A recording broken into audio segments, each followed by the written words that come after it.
Okay, we're going to start reading, and today, this week, we're going to work on informational text.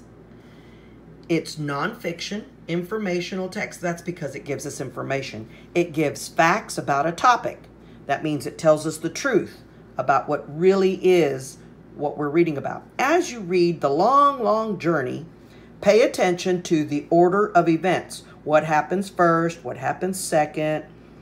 Pay attention to the main topic and the details. The main topic, what is it talking about? How do we know? What other little information does it tell us about the main topic? How pictures and words help you understand the text. Look at the pictures. Then it says, ask questions before, during, and after you read to help you get information. For instance, you're starting to read the story and you think, wait a minute, what's that? And maybe you're wondering, I wonder about this. Where does that happen? Where do they go? Or you understand the text. Look for evidence in the text and pictures to answer your questions. Many times when you're reading a book, you may have some questions, but you don't have the answers. But when you keep reading and reading into the story, it answers those questions. So that's what you're looking for. I'm looking at this. This is what it says, hacer preguntas. Oh, I'm sorry. This is in Spanish. Yours is in English. Yours is in English. Ask questions before, during, and after you read to help you get information or to understand. Okay, so the first thing we're looking at is the word in Power Words, the word wobbly, wobbly. Trills, trills. We want to know what these words mean when we look at them in the book. Crouches, crouches. Coast. You know what coast is? It was a spelling word. Prances, prances. Flock. You know what a flock is. We've talked about it. A group of birds. Route, route. Some people say route, but it's route.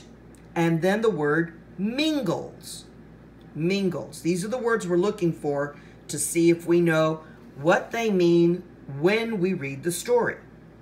All right, let's look at this. The Long, Long Journey. And here it is by Sandra Markle. All right. It says, crackle, crackle, crunch. Let me get a better something. The little female bar-tailed godwit at last breaks free of her egg. She steps into the world on long, wobbly legs. She was just born, so what kind of wobbly legs? What does wobbly mean? It's nearly midnight, but it's June in Alaska and still light. A cool wind blows the chick's downy coat. She shivers, lifts her beak, and squeaks, beep, beep. The little female was the last to hatch. 2 sisters and a brother are nearby with their father. They are hunting insects in the grass. Their mother, next to the nest, trills softly, and the chicks come running. When your mother trills at you, you come running. So I wonder what trills means. Okay? Then it says, they huddle with their sister and their mother. No, they huddle with their sister and their mother settles over them.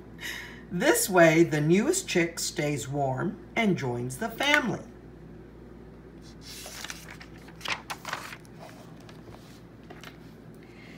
For 2 days, the chick stays close to the nest.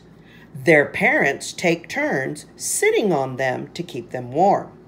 In between these rests, parents and chicks search for food. The parents need to double their body weight before fall. The chicks need to grow up and become strong.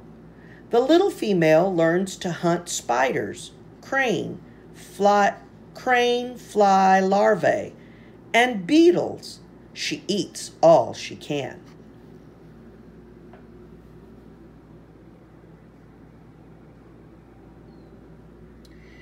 Soon the little Gotwick and her family wander farther as they feed. But they're rarely alone. Lots of other Godwits nest and feed in this treeless land. Sometimes other hunters come searching for food too.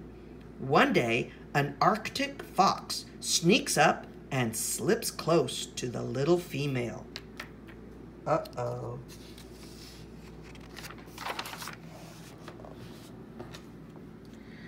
But her father spots the fox and squawks a warning.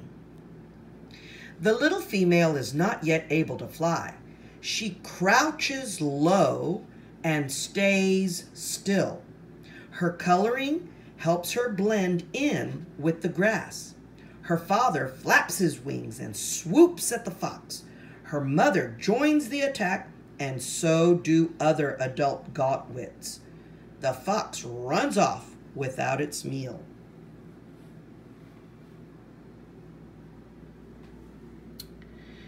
For almost a month, the female Gotwick chick eats and grows bigger. She also grows feathers and loses her fluffy down coat. When the chick isn't eating, she's hopping and flapping her wings. Her wings grow stronger with each hop flap. What kind of a bird is that?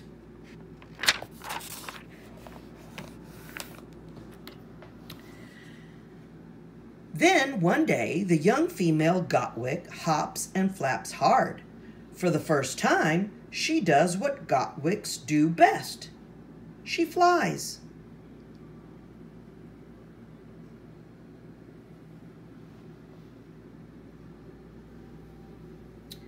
In mid-August, the mother Gotwick leaves. The young birds stay near their father. They eat and practice flying hour after hour so their wings grow even stronger. At last, they follow their father to the coast.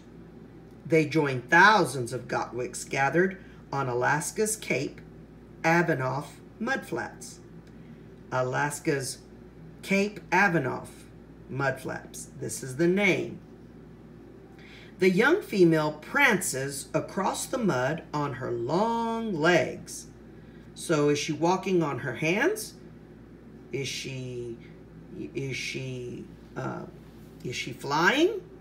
The young female prances across the mud on her long legs. Every step or two, she pokes her long beak deep into the muddy ground to find and eat tunneling worms and tiny clams. See, that's what she's doing right here.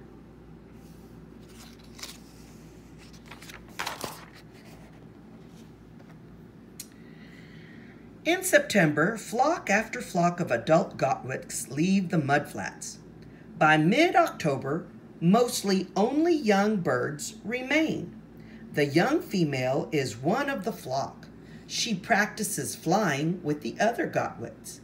In between flights, she feeds alongside them.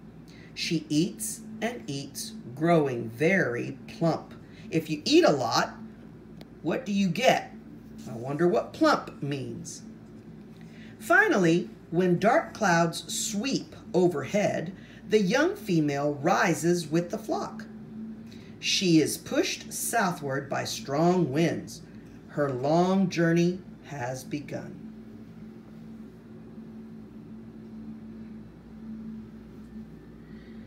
The young female flies through unfamiliar skies and over unknown seas. You remember the unknown? Un is a prefix. Remember that? Because known is the base word, known. And then all of a sudden you add a couple of letters in front of the word, unknown.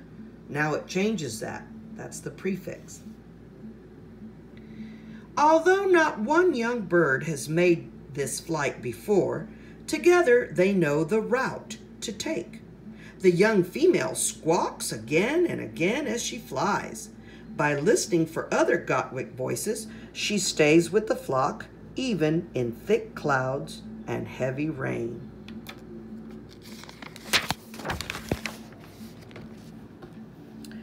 One day, a peregrine falcon hunting over an island swoops out of the clouds with wings folded and talon-tipped toes stretched out.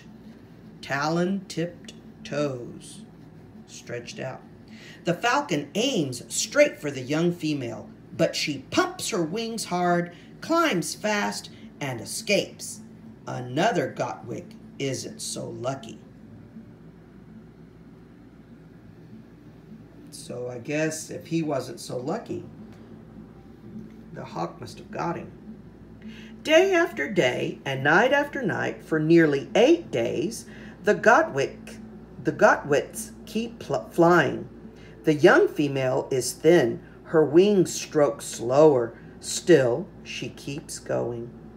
Finally, there's green and brown ahead. For the young female swoops down with the flock to the New Zealand mudflats, where land mingles with the sea. Here's the land, and it mingles with the sea. So I wonder what mingles means. She arrives with 2 final wing flaps and lands on wobbly legs. Then folding her wings, she falls asleep. Do you think she's tired? Do you think she's lazy?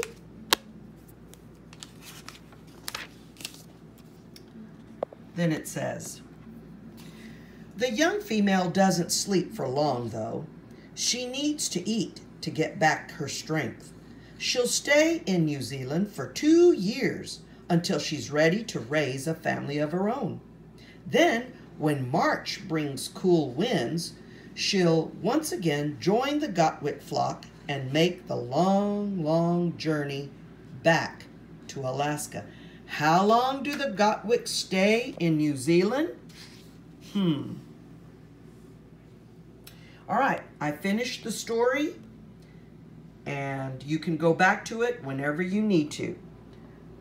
You will do the questions on a separate piece of paper, and you will write number 1, and just write the answer to this question. What questions did you ask yourself about the Gotwick before, during, and after reading the story? How did your questions help you understand the text? Just write me one question that you asked yourself, and then answer it. When I was wondering about blah, blah, blah. And when I finished reading the story, I found out that blah, blah, blah does do-de-do-da-da-da. Okay? Number 2, Gotwick chicks stay with their parents when they are young. How does this help them survive? If they're staying with their parents, kind of like you, you're little, you stay with your parents. How does that help you live? Answer me on a piece of paper, write number 2, after number 1, write number 2, and just write your answer. This helps them survive. Staying with their parents helps them survive because blah, blah, blah, blah, blah, blah. Number 3. No, don't do number 3. I don't want you to do number 3. Don't do number 3, okay? Just do number 1 and number 2. And you can look it up in Canvas and answer them there too. Don't do number 3, please. Okay, I'll talk to you later.